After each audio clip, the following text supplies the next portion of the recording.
Everyone. Today will be discussions phases of teaching. Phases of teaching. Phases of teachings. First, the pre-active phases of teaching. Second, the interactive phases of teaching. Third, post-active phases of teaching. ਹੁਣ ਅਸੀਂ ਇਸ ਨੂੰ ਬੜੇ describe ਦੇ ਰੂਪ ਵਿੱਚ present ਕਰਾਂਗੇ briefly ਦੇ ਨਾਲ। ਫਸਟ ਕੀ ਫੇਜ਼ਿਸ ਹੈ ਦਾ pre active phases of teaching. Pre active phases ਦਾ ਮੀਨਿੰਗ ਹੈ ਕਿ ਟੀਚਰਸ ਜਦੋਂ ਕਲਾਸ ਦੇ ਵਿੱਚ ਆਉਂਦਾ ਹੈ ਤਾਂ ਉਸ ਤੋਂ ਪਹਿਲੇ ਉਹ ਆਪਣੀ ਪ੍ਰੈਪਰੇਸ਼ਨਸ ਕਰਕੇ ਜਾਂਦਾ ਹੈ ਕਿ ਕਲਾਸ ਦੇ ਵਿੱਚ ਉਸਨੇ ਕੀ ਐਕਟੀਵਿਟੀ ਕਰਵਾਉਣੀ ਹੈ। ਇਸ ਨੂੰ ਅਸੀਂ ਪਲੈਨਿੰਗ ਸਟੇਜ ਔਰ ਪ੍ਰੈਪਰੇਸ਼ਨ ਸਟੇਜ ਵੀ ਕਹਿੰਦੇ ਹਾਂ। ਦਿਸ faces consist of the following two steps. First, fixing up the goals, or second, finding out ways and means to achieve these goals. Consist ਵਿੱਚ ਜਿਵੇਂ ਅਸੀਂ ਕਿ ਫਿਕਸਿੰਗ ਅਪ ਦਾ ਗੋਲਸ ਦਾ meaning ਹੈ ਕਿ ਉਦੇਸ਼ਾਂ ਨੂੰ ਨਿਸ਼ਚਿਤ ਕਰਨਾ। ਮੀਨਸ ਜਦੋਂ ਕਲਾਸ ਤੋਂ ਪਹਿਲੇ टीचर्स ने अपनी प्रिपरेशंस करनी है तो उसने पूरा प्लान करके करना है कि उसने किस ਉਦੇਸ਼ ਨੂੰ ਨਿਸ਼ਚਿਤ ਕਰਕੇ ਨਾਲ ਚੱਲਣਾ ਹੈ। ਤਾਂ ਫਿਰ ਉਸ ਦਾ ਸੈਕਿੰਡ ਦੇ ਵਿੱਚ ਉਸਨੇ ਕੀ ਅਚੀਵ ਕਰਨਾ ਹੈ ਗੋਲ। ਉਸ ਗੋਲ ਨੂੰ ਉਹ ਤਾਂ ਹੀ ਅਚੀਵ ਕਰ ਸਕਦਾ ਹੈ ਜੇਕਰ ਉਹ ਪਹਿਲੇ ਹੀ ਉਸਦੀ ਪਲੈਨਿੰਗ ਕਰੇ।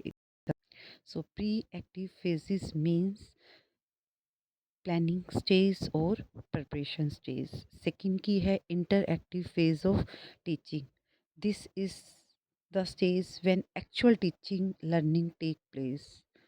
This is the implementations of the stage of the planned lessons means पहले जैसे कि प्री एक्टिव स्टेज विच टीचर्स ने पूरी प्लानिंग ਕੀਤੀ ਕਿ ਉਸਨੇ ਕੀ ਕਰਵਾਉਣਾ ਹੈ ਔਰ ਕਿਵੇਂ ਉਸ ਲੈਸਨਸ ਨੂੰ ਉਸਨੇ ਮੋਡੀਫਾਈ ਕਰਨਾ ਹੈ। ਉਸ ਦੇ ਅਕੋਰਡਿੰਗ ਹੁਣ ਸੈਕਿੰਡ ਸਟੇਜ ਦੇ ਵਿੱਚ ਟੀਚਰ ਅਤੇ ਸਟੂਡੈਂਟ ਆਪਸ ਦੇ ਵਿੱਚ ਕੀ ਕਰ ਰਹੇ ਹਨ, ਇੰਟਰੈਕਸ਼ਨ ਕਰ ਰਹੇ ਹਨ। ਟੀਚਰਸ ਨੇ ਜੋ ਪਲੈਨਿੰਗ ਕੀਤੀ ਹੈ ਟੀਚਰ ਉਸ ਦੇ ਅਕੋਰਡਿੰਗ ਹੀ ਸਟੂਡੈਂਟ ਦੇ ਨਾਲ ਰਿਐਕਟ ਕਰ ਰਿਹਾ ਹੈ। ਫਸਟ ਸਟੇਜ ਦੇ ਵਿੱਚ ਉਸਨੇ ਜੋ ਪਲੈਨਿੰਗ ਕੀਤੀ ਉਸ ਦੇ ਅਕੋਰਡਿੰਗ ਹੀ ਉਹ ਸੈਕਿੰਡ ਸਟੇਜ ਦੇ ਵਿੱਚ ਕਲਾਸ ਦੇ ਵਿੱਚ ਚਲਾ ਗਿਆ। ਇੰਟਰੈਕਟਿਵਸ ਦਾ ਮੀਨਿੰਗ ਕੀ ਹੈ, ਹੁਣ ਟੀਚਰ ਕਲਾਸ ਦੇ ਵਿੱਚ ਜਾ ਕੇ ਕੀ ਕਰ ਰਿਹਾ ਹੈ, ਟੀਚ ਕਰ ਰਿਹਾ ਹੈ, ਸਟੂਡੈਂਟ ਦੇ ਨਾਲ ਇੰਟਰੈਕਟ ਕਰ ਰਿਹਾ ਹੈ।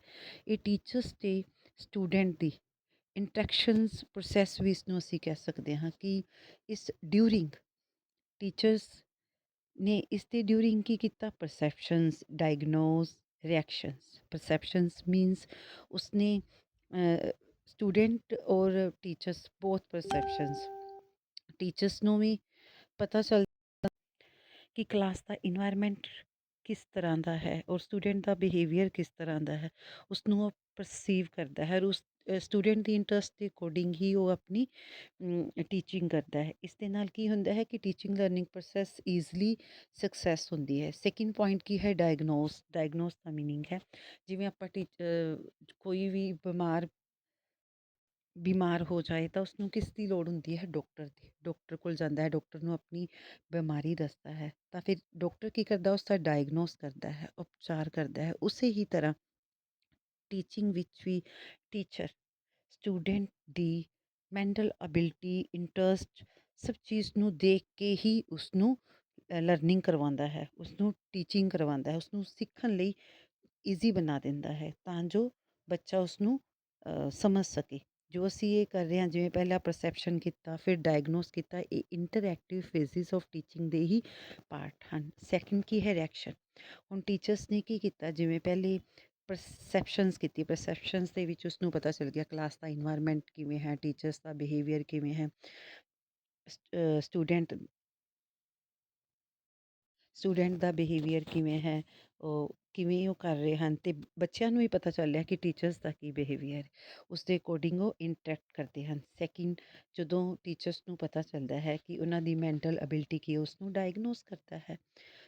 ਥਰਡ 'ਤੇ ਉਹ ਕੀ ਕਰਦਾ ਹੈ, reaction. It is the actual reaction between the teachers and taught. The moment the teacher goes in the classroom, non-verbal reactions। non-verbal reactions the meaning ਕੀ ਹੁੰਦਾ ਹੈ ਕਿ ਹੁਣ ਇਸ ਨੂੰ ਬੱਚਾ ਆਪਣੇ ਆਪ ਨਹੀਂ ਡਿਸਕ੍ਰਾਈਬ ਕਰੇਗਾ, ਉਹ ਆਪਣੇ ਮਾਈਂਡ ਦੇ ਵਿੱਚ ਡਿਸਕ੍ਰਾਈਬ ਕਰੇਗਾ। ਇਸ ਨੂੰ ਅਸੀਂ ਨੋਨ ਵਰਬਲ ਕਹਿੰਦੇ ਹਾਂ, ਕਿਉਂਕਿ ਵਰਬਲ ਦੇ ਵਿੱਚ ਕੀ ਆ ਜਾਂਦਾ ਹੈ, ਓਰਲ ਔਰ ਰਿਟਨ, ਔਰ ਨੋਨ ਵਰਬਲ ਦੇ ਵਿੱਚ ਸਿਰਫ ਰਿਐਕਟ ਦੁਆਰਾ, ਰਿਐਕਸ਼ਨਸ ਦੁਆਰਾ। Non verbal means reaction, reaction means ਉਸਦੇ ਹਾਵ ਭਾਵ, ਕਿ ਉਹ ਕਿਵੇਂ ਮਹਿਸੂਸ ਕਰ ਰਿਹਾ ਹੈ, ਉਸਨੂੰ ਅੱਛਾ ਲੱਗ ਰਿਹਾ ਹੈ ਕਿ ਨਹੀਂ। ਔਰ ਲਾਸਟ, ਦਾ post active phases of teaching. Post active phases ਜਿਸ ਨੂੰ ਅਸੀਂ ਟੋਪ ਔਰ ਲਾਸਟ ਵੀ ਕਹਿੰਦੇ ਹਾਂ, ਕਿਉਂਕਿ ਇਹ ਸਟੇਜ ਕਿਹੜੀ ਸਟੇਜ ਹੈ, ਇਹ ਦੋ ਸਟੇਜਿਸ ਬੀਤਣ ਤੋਂ ਬਾਅਦ ਦੀ ਹੈ। ਜਿਵੇਂ ਕਿ ਅਸੀਂ ਪਹਿਲੇ ਕੀ ਪੜ੍ਹਿਆ, ਪ੍ਰੀ ਐਕਟਿਵ ਫੇਜ਼ਿਸ, ਜਿਸ ਦੇ ਵਿੱਚ ਟੀਚਰਸ ਨੇ ਕੀ ਕੀਤੀ, ਪਲੈਨਿੰਗ ਕੀਤੀ। ਇਸ ਨੂੰ ਅਸੀਂ ਫਸਟ ਸਟੇਜ ਔਰ ਪਲੈਨਿੰਗ ਸਟੇਜ, ਪ੍ਰੈਪਰੇਸ਼ਨ ਸਟੇਜ ਕਹਿੰਦੇ ਹਾਂ, ਜਿਸ ਦੇ ਵਿੱਚ ਉਹ ਆਪਣੇ ਗੋਲ ਨੂੰ ਨਾਲ ਲੈ ਕੇ ਚੱਲਦਾ ਹੈ।